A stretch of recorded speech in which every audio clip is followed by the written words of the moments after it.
জামাত যদি নির্বাচন করতে পারে, আওয়ামী লীগ কেন পারবে না? আমাকে যুক্তি দিয়ে এটা বোঝাতে হবে। আওয়ামী লীগের অনেকেই বলেন আওয়ামী লীগকে ক্ষমা চাইতে হবে, আমিও বলি আওয়ামী লীগের কোনো অনুশোচনা নেই, আওয়ামী লীগকে ক্ষমা চাইতে হবে। কিন্তু একই সঙ্গে যদি আমি জামাতকেও ক্ষমা চাইতে বলি, সেটা কি অন্যায় হবে? গত 53-54 বছরে জামাত তো ক্ষমা চায়নি, তার জন্য আমাদের অসংখ্য মানুষ জীবন দিয়েছে 1971 সালে মুক্তিযুদ্ধে। আসলে আদতে আমার অ্যানালাইসিস বলে বাংলাদেশের গত 16 বছরে যতগুলো টকশো করেছি, অনলাইনে কথা বলেছি, আমি কোনো জায়গায় তো জামাতের কোনো দোষ ত্রুটি আমার কাছে এখনো খুঁজে পাইনি।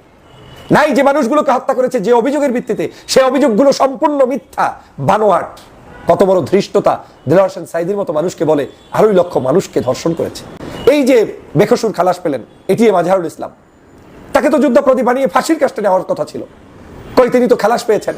তার মানে প্রমাণ হয় তিনি অপরাধ করেননি এবং যাদেরকে ফাঁসি দেওয়া হয়েছে তার কেউই অপরাধ করেনি, কিন্তু তাদেরকে দেয়া হয়েছে। জিল্লুর রহমান সাহেব বুঝতে হবে যে বাংলাদেশে মানবতা বিরোধী অপরাধ সাজিয়ে জামাতকে এখানে প্রশ্নবিদ্ধ করার মূল কারণটা কি। আসসালামু আলাইকুম। জামাত যদি নির্বাচন করতে পারে তাহলে আওয়ামী লীগ কেন পারবে না, এমন প্রশ্ন করেছেন জিল্লুর রহমান নামের এক ব্যক্তি। সুপ্রদর্শক, তিনি বলছেন 1971 সালে জামাত ইসলাম গণহত্যার সাথে জড়িত ছিল, জামাত ক্ষমা চাননি, আওয়ামী লীগে গণহত্যা করেছে, তাহলে পার্থক্য কোথায়? তিনি এমন মন্তব্য করেছেন এই জিল্লুর রহমান।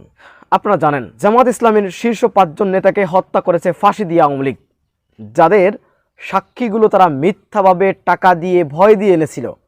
জামাত ইসলাম গণহত্যার সাথে জড়িত এমন কোনো প্রমাণ জামাতের কোনো নেতা বা কর্মীর নামে নেই, অথচ আমাদের চোখের সামনে আওয়ামী লীগ তারা এদেশের হাজার হাজার মানুষকে গুলি করে হত্যা করেছে, গুম করেছে, খুন করেছে, বিচার বহির্ভূত হত্যা করেছে এবং ফাঁসি দিয়ে হত্যা করেছে। সেই আওয়ামী লীগের সাথে কি করে জামাতকে তুলনা দিল এই জিল্লুর রহমান? তাকে ধিক্কার জানাই, তীব্র নিন্দা এবং প্রতিবাদ জানাই। সুপ্রদর্শক, এ বিষয় নিয়ে দাঁত ভাঙ্গা জবাব দিয়েছেন বিএনপির এক নেতা ডক্টর ফয়জুল হক।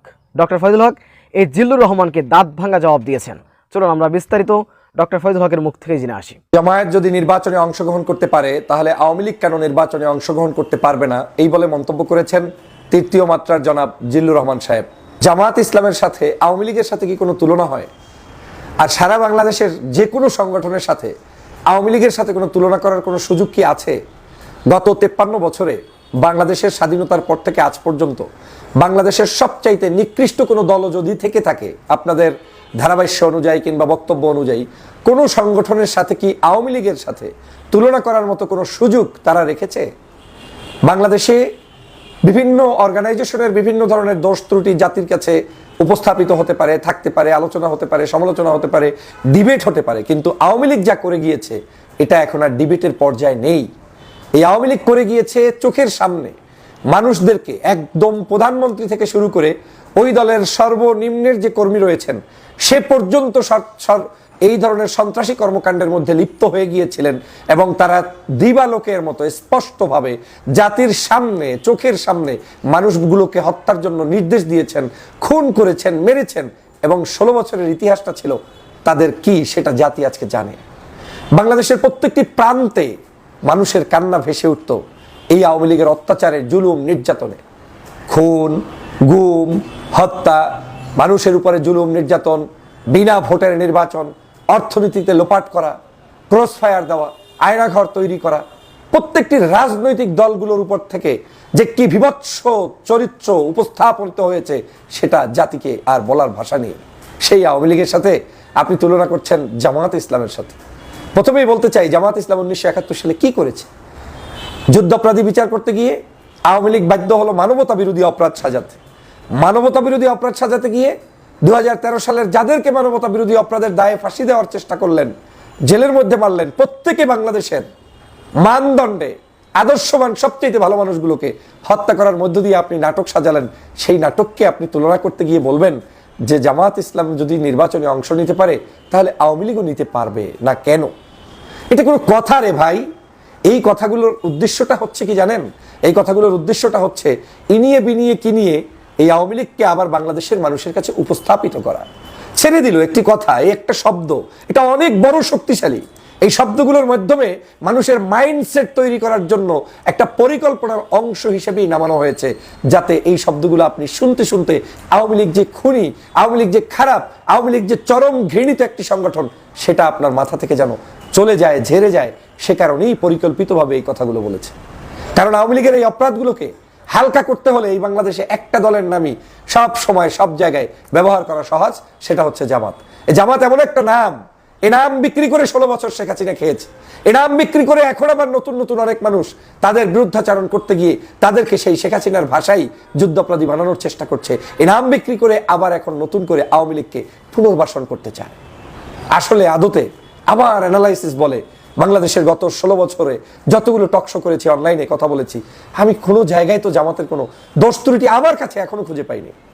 নাই যে মানুষগুলোকে হত্যা করেছে যে অভিযোগের ভিত্তিতে, সেই অভিযোগগুলো সম্পূর্ণ মিথ্যা, বানোয়াট। কত বড় ধৃষ্টতা দেলোয়ার হোসেন সাইদির মতো মানুষকে বলে 2.5 লক্ষ মানুষকে ধর্ষণ করেছে। এই যে বেকসুর খালাস পেলেন আপনার এটিএম আজহারুল ইসলাম, তাকে তো যুদ্ধাপরাধী বানিয়ে ফাঁসির কাস্টে নেওয়ার কথা ছিল, কই তিনি তো খালাস পেয়েছেন। তার মানে প্রমাণ হয় তিনি অপরাধ করেননি এবং যাদেরকে ফাঁসি দেওয়া হয়েছে তার কেউই অপরাধ করেনি, কিন্তু তাদেরকে দেয়া হয়েছে। জিল্লুর রহমান সাহেব বুঝতে হবে যে বাংলাদেশে মানবতা বিরোধী অপরাধ সাজিয়ে জামাতকে এখানে প্রশ্নবিদ্ধ করার মূল কারণটা কি? কারণটা ছিল যখন বিএনপি এবং জামাত একসময় একাকার হয়ে গিয়েছিলেন, তখন এই বিএনপি থেকে জামাতকে ভেঙে দিতে চেয়েছিল, কিন্তু জামাত এবং বিএনপি দীর্ঘদিন পর্যন্ত একত্রে লড়াই করেছে, ভেঙে যায়নি। এবং যে কারণে তারা শক্তি সঞ্চার করে বাংলাদেশের পরিবর্তন করছেন, এটা ভেবে আওয়ামী লীগ সহ্য করতে তখন পারেনি। দেশি বিদেশি ষড়যন্ত্রবিদরা মনে মনে ভেবেছেন এই দুটি দল যদি ঐক্যবদ্ধ থেকে যায় তাহলে কিন্তু বাংলাদেশে আর কোনোদিন কেউ ক্ষমতা নিতে পারবে না। সেই সমসাময়িক রাজনৈতিক প্রেক্ষাপটের বিবেচনায় আওয়ামী লীগ ষড়যন্ত্র করে, বিদেশি ষড়যন্ত্র করে জামাতকে চিরদিনের জন্য নির্মূল করতে চেয়েছে। এবং ওরা জানে যে জামাত থাকলে সেখানে ষড়যন্ত্র বাস্তবায়ন করা কঠিন হয়ে যাবে, অতএব ওদেরকে সবার আগে মেরে ফেলো। আর সেটাই হয়েছে। বারবার অনেক নাটক সাজানো হয়েছে, তাদেরকে বিভিন্নভাবে প্রলোভন দেওয়া হয়েছে, কিন্তু কেউ কাউকে যখন ছাড়ছে না তখনই এই ষড়যন্ত্র করে ছাড়ানোর ব্যবস্থা করা হয়েছে। আমি তো জোর গলায় বলে যাব, মৃত্যুর আগ পর্যন্ত বলে যাব, একটা মানুষকেও, এই যারা ফাঁসির কাস্টে ঝুলেছে, একজনও অপরাধী না। এই অপরাধগুলো শুধু আওয়ামী লীগের সাজানো নাটক। আপনি কি অপরাধী বিশ্বাস করেন? আজকের আওয়ামী লীগের এই সকল অপরাধকে মানুষের সামনে নতুন করে হালকা করে দেওয়ার জন্যই এই মন্তব্যটি এসেছে বলে আমি মনে করি। এবং আওয়ামী লীগের সাথে বাংলাদেশের আর যাই হোক কোনো মানুষের সাথে তুলনা হতে পারে না। যদি আপনি তাই বলেন তাহলে বলতে হবে বাংলাদেশের ওই 1971 সালের ভূমিকার জন্য সবচাইতে বড় ক্ষমা প্রার্থী হওয়া উচিত আওয়ামী লীগকেই। কারণ আওয়ামী লীগ সেই সময় যখন উত্তপ্ত বাংলাদেশ, সেই উত্তপ্ত অবস্থায় শেখ মুজিবুর রহমান সাহেব স্বাধীনতার ঘোষণা না দিয়ে, একটি কোনো কার্যক্রমে উদ্যোগ না নিয়ে, তারপরে তিনি সেই পাকিস্তানের জেলের মধ্যে, কেউ বলছেন স্বেচ্ছায় গিয়েছেন, কেউ বলছেন তাকে গ্রেপ্তার করেছেন, কিন্তু তিনি স্বাধীনতার ঘোষণাটি দিয়ে যেতে পারেননি। তাজউদ্দিন সাহেব বারবার রিকোয়েস্ট করেছিলেন যে আপনি অন্তত একটি স্বাধীনতার ঘোষণা দিয়ে যান, দেননি। যুদ্ধের মধ্যে দেশটাকে ফেলে রেখে যখন চলে গিয়েছেন তখন কিন্তু স্বাধীনতার ঘোষণা দিয়েছিলেন শহীদ রাষ্ট্রপতি জিয়াউর রহমান। এই জিয়াউর রহমান তখন আগমন করে জনতাকে উদ্ধার করে কালুরঘাট বেতার কেন্দ্র থেকে যখন স্বাধীনতার সেই ডাক দিলেন, সেই ডাকের উপর ভিত্তি করে যুদ্ধ চলল 9 মাস। তারপরে 71-এ আমরা স্বাধীনতার স্বাদ পেলাম, মুক্তিযুদ্ধ পেলাম। আজকের আপনি কি বলছেন? কে যুদ্ধ অপরাধী, কে মানবতা বিরোধী অপরাধী? মানবতা বিরোধী অপরাধীর তালিকায় বাংলাদেশে দেখলাম আওয়ামী লীগের নাম সবচাইতে বেশি, দ্বিতীয়তে আছে বিএনপির নাম, জামাতের নাম। এই যে নামগুলো আপনারা দিচ্ছেন, এটা আমরা তালিকা দেখেছি, কিন্তু এই তালিকা প্রকাশ করতে পারে নাই। কতজন লোক কোন দল থেকে সবচাইতে বেশি যুদ্ধ অপরাধী হিসেবে সাব্যস্ত করতে চায়, এই তালিকা আওয়ামী লীগ করেছিল। আওয়ামী লীগের আমলেই আওয়ামী লীগ ফেসে গিয়েছিল। সর্বশেষ যখন দেখেছে আওয়ামী লীগের নামগুলো তালিকায় চলে আসে, তখন তারা বাধ্য হয়ে বলেছিলেন আওয়ামী লীগের সেই সময়ের মুক্তিযোদ্ধা বিষয়ক মন্ত্রী যে বাংলাদেশে আর লিস্ট করা সম্ভব না, তালিকা করলেই আমাদের নামগুলো চলে আসে। যে একজন মন্ত্রী বলতে পারে যে তালিকা করলেই আমাদের নাম চলে আসে, সেই তালিকার উপর ভিত্তি করে আপনি অপরাধী বলবেন? একটা দেশের পক্ষে এবং বিপক্ষে থাকার মধ্য দিয়ে, মানে আমি এই মুহূর্তে একটি যুদ্ধ করলেন কিংবা একটা আন্দোলন করলেন, এটার পক্ষে বিপক্ষে আমি থাকতেই পারি। যে পক্ষে থাকছে তেও দেশের জন্য থাকছে, আর যে বিপক্ষে থাকছে তারও দর্শন হচ্ছে যে পক্ষে না থেকে বিপক্ষে থেকে দেশটাকে সৌন্দর্যভাবে রক্ষা করা যায় কিনা। এই দুটো মতকেই গ্রহণযোগ্য মত হিসেবে আমাদের এই হিস্ট্রিতে রক্ষা করার, গ্রহণ করার বহু ইতিহাস রয়েছে। কিন্তু আপনি এটাকে অপরাধ বানিয়ে দিয়ে, সাজিয়ে দিয়ে, একজন ভাষা সৈনিককে ভাষার মর্যাদা না দিয়ে সেই গোলাম আজম সহ সবাইকে অপরাধী করলেন। বিশ্বাস হয় গোলাম আজম সাহেব কারো ঘর পুড়িয়েছে, কাউকে ধর্ষণ করেছে? আমি জিজ্ঞেস করি সাধারণ নলেজে আপনাদের কাছে, বিশ্বাস হয় মতিউর রহমান নিজামীর মতো মানুষ কোনো অপরাধ করেছে? বিশ্বাস হয় কাদের মোল্লা, এটিএম আজহার, কিংবা আপনার কি বলে মীর কাসেম আলী, তারপরে আপনার সেক্রেটারি জেনারেল সেই সময়ের জামাতের আলী হাসান মুজাহিদ, কামরুজ্জামান, এরা কোনো অপরাধ করেছে? দেলাওয়ার হোসেন সাইদি কিংবা তাদের অনুসারী অন্য যারা ছিলেন, এই সবগুলো সাজানো নাটক। অতএব আওয়ামী লীগ বাংলাদেশে আসার কোনো রাস্তা নেই, আওয়ামী লীগের সাথে কোনো ধরনের সুযোগ নেই, আওয়ামী লীগের সাথে কারোর নামের তুলনা করতে যাবেন না। 2024-এর মুক্তিযুদ্ধে এই যে বিজয় অর্জন করেছেন, এই বিজয়ের মূল কারবারটাই হয়েছে কয়েকটা কারণে। কেউ বিশ্বাস না করলে কিছু করার নেই। আমাদের বাংলাদেশের বৃহত্তর সকল রাজনৈতিক দলের গত 16 বছর নির্যাতন নিপীড়নের একটি ফিল্ড তৈরি হয়েছে, মাঠ তৈরি হয়েছে, তার প্রেক্ষাপটের রেজাল্ট হচ্ছে এই জুলাই বিপ্লব। গত 16 বছর আমাদের মতো কিছু মানুষ যারা বিভিন্ন সময় এই ফ্যাসিবাদের বিরুদ্ধে লড়াই করেছে, তাদের একটি অংশ হিসাবে রেজাল্ট এসেছে জুলাই বিপ্লবে। আর এই গত 16 বছরে যারা নির্যাতনের শিকার ছিলেন, বিএনপি, জামায়াত এবং দেশনেত্রী বেগম খালেদা জিয়া, জামাত ইসলামের এই শীর্ষ নেতা 11 জন, এই সকল মানুষের উপরে অত্যাচার, জুলুম, মৃত্যুবরণ করিয়ে দেয়া, মেরে ফেলা, গুম করা, খুন করা, আয়নাঘর তৈরি করার অপরাধী আওয়ামী লীগের পতন হয়েছে।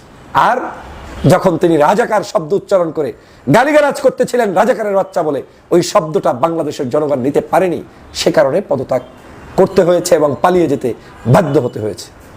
আর জামাত ইসলামকে, সর্বশেষ শিবিরকে, এই জামাত শিবিরকে জঙ্গি বলে নিষিদ্ধ ঘোষণা করার যে ষড়যন্ত্র করে চূড়ান্তভাবে তাদেরকে নিষিদ্ধ করেছিল, সে কারণেই এই আওয়ামী লীগের কিন্তু পতন হয়েছে। অর্থাৎ যারা নতুন করে আওয়ামী লীগেরকে বাস্তবায়ন করতে, আওয়ামী লীগকে বাংলাদেশে আনতে চান, আমি মনে করি তারা বাংলাদেশের শহীদ হওয়ার জায়গায় প্রশ্নবিদ্ধ হয়ে যাবেন। কারণ এই বাংলাদেশের জনগণ আওয়ামী লীগের সাথে আর কারো তুলনা করতে চায় না। এদেশের এই জুলাই বিপ্লবের অংশ বিশেষ হচ্ছে এই জামাত। ওরা না থাকলে, ওই শিবির না থাকলে, এই বাংলাদেশের জুলাই বিপ্লবটাই হয়তো আপনার সামনে এত দ্রুত চলে আসতো না। অতএব কাজের সময় লেগেছে জামাত শিবির। এখন জামাতকে বিতর্কিত করতে চান, এটা চরমভাবে ধৃষ্টতা এবং অন্যায় ছাড়া আর কিছুই হতে পারে না। প্রিয় ভাই, আমি মনে করি আপনার এই বক্তব্য প্রত্যাহার হওয়া উচিত। আওয়ামী লীগ চোখের সামনে মানুষের রক্ত ঝরিয়েছে। সারা বাংলাদেশের ইতিহাসে 53 বছরে কেউ এই দেশ থেকে পালিয়ে যায়নি, কিন্তু আওয়ামী লীগ গিয়েছে। আওয়ামী লীগ ক্ষমা চাইলেও তো ক্ষমা করা হবে না। কিসের ক্ষমা? ওর তো ক্ষমা নেই, ও তো সন্ত্রাসী সংগঠন। অতএব আওয়ামী লীগের সাথে তো জামাতের কোনো তুলনা করার কোনো সুযোগ নেই।